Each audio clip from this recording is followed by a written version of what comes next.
Sofía vs. Leonor. When two sisters stand beneath one crown. They stand side by side on palace balconies, dressed in elegance, smiling with practiced composure. Cameras flash. Crowds cheer. To the world, they are united, Spain's golden royal daughters, symbols of continuity and hope. But behind the carefully curated images, an irresistible question lingers. Is there a rivalry between Princess Leonor and Infanta Sofía? Not a loud, dramatic rivalry of open conflict, but a quieter, deeper tension shaped by destiny, expectation, and the unforgiving weight of a crown that only one sister can ever wear. History tells us that when royalty meets siblinghood, harmony is never guaranteed. Thrones divide families. Titles create distance. Love coexists with competition. And so, as Spain watches its future unfold through two young women raised under the same roof yet destined for vastly different paths, one question refuses to fade. Is Spain witnessing the rise of a royal sisterhood, or the slow burn of a royal rivalry? Chapter 1. Born into the same palace, chosen by different fates. Princess Leonor de Borbón y Ortiz and Infanta Sofía share blood, upbringing, parents, education, and privilege. Yet from the moment Leonor was born in 2005, destiny placed an invisible line between them. Leonor was not simply a daughter. She was the heir. The crown hovered above her life like a silent shadow, guiding her education, shaping her personality, and defining her future long before she could understand what monarchy meant. Sofía, born less than 2 years later, entered a world where the most important role had already been assigned. This is where all royal rivalries begin, not with jealousy, but with imbalance. Chapter 2. The crown is a divider, not a prize. In fairy tales, rivalry revolves around desire. But in real monarchies, rivalry often revolves around burden. Leonor inherited obligation. Sofía inherited freedom, within limits. Leonor's childhood was structured, disciplined, symbolic. Every word she spoke publicly carried weight. Every gesture was analyzed. Every mistake would one day be remembered. Sofía, by contrast, grew up with more emotional breathing room. Less scrutiny. Less pressure. Fewer expectations. Ironically, this difference, designed to protect the institution, can plant the earliest seeds of rivalry. Not because Sofía wants the throne, but because Leonor never had the option to refuse it. Chapter 3. A historical pattern Spain knows too well. Royal sibling rivalry is not speculation, it is tradition. Across Europe, siblings raised under unequal expectations have often clashed, whether openly or quietly. Brothers who overthrew brothers. Sisters sidelined by law or tradition. Younger heirs rising unexpectedly when elder siblings abdicated, failed, or fell from grace. Spain itself has experienced dynastic instability, abdications, and internal family fractures that reshaped its monarchy. Against this backdrop, the question is not if tension can exist, but how it manifests in a modern, media-aware royal family determined to avoid scandal. Chapter 4. Princess Leonor, the weight of being first. Leonor is often described as serious, composed, and introspective. But these traits are not accidents of personality. They are the results of training.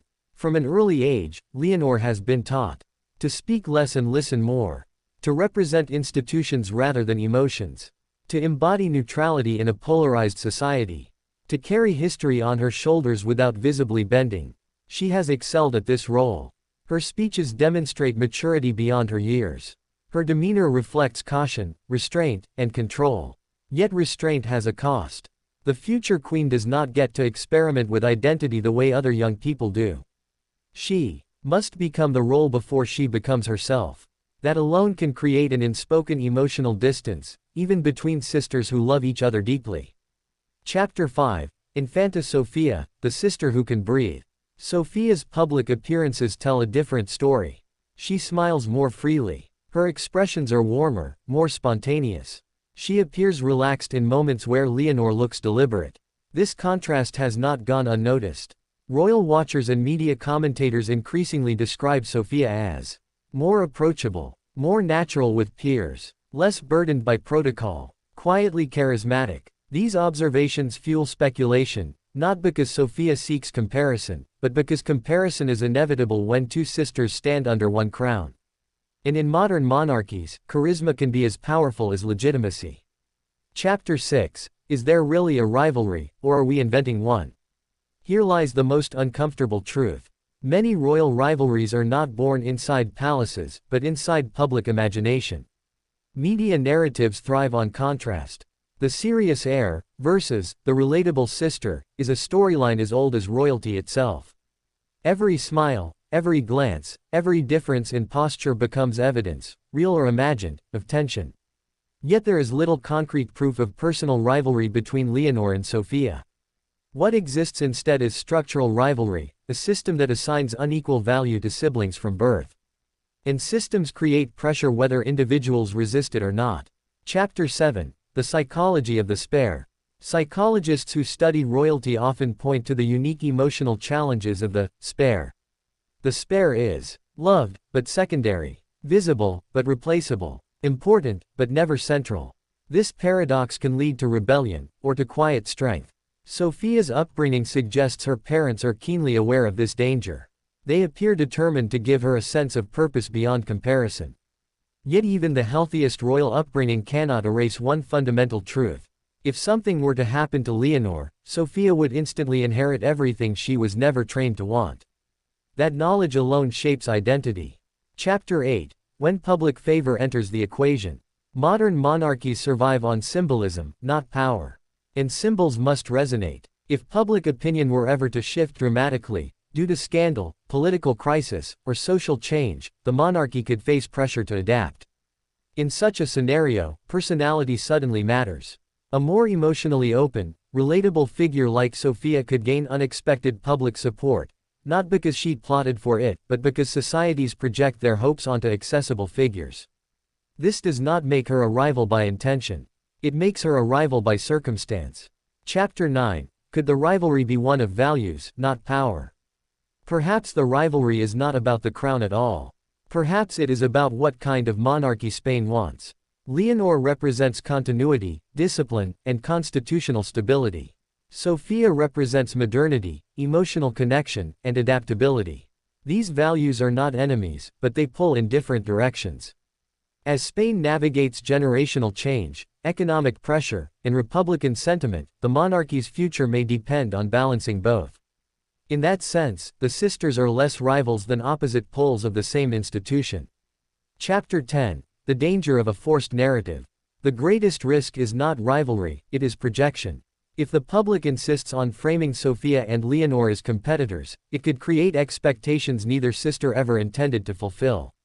Royal history shows that externally imposed rivalries often do more damage than genuine internal conflict.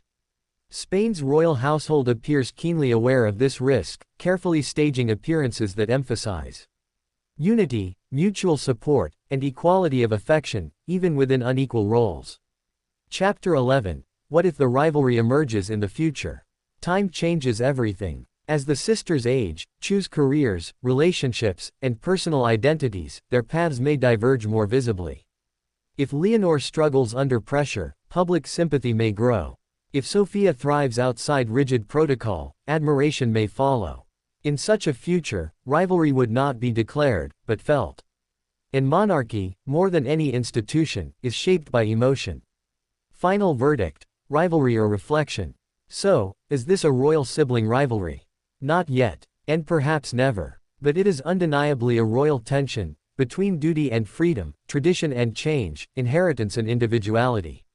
Leonor and Sofía are not fighting each other.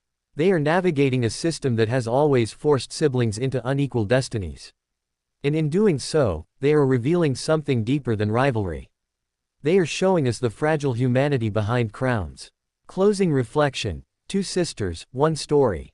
Spain's future will not be decided by rivalry alone. It will be shaped by how these two sisters, bound by blood yet separated by destiny, learn to coexist within an institution struggling to remain relevant in a changing world.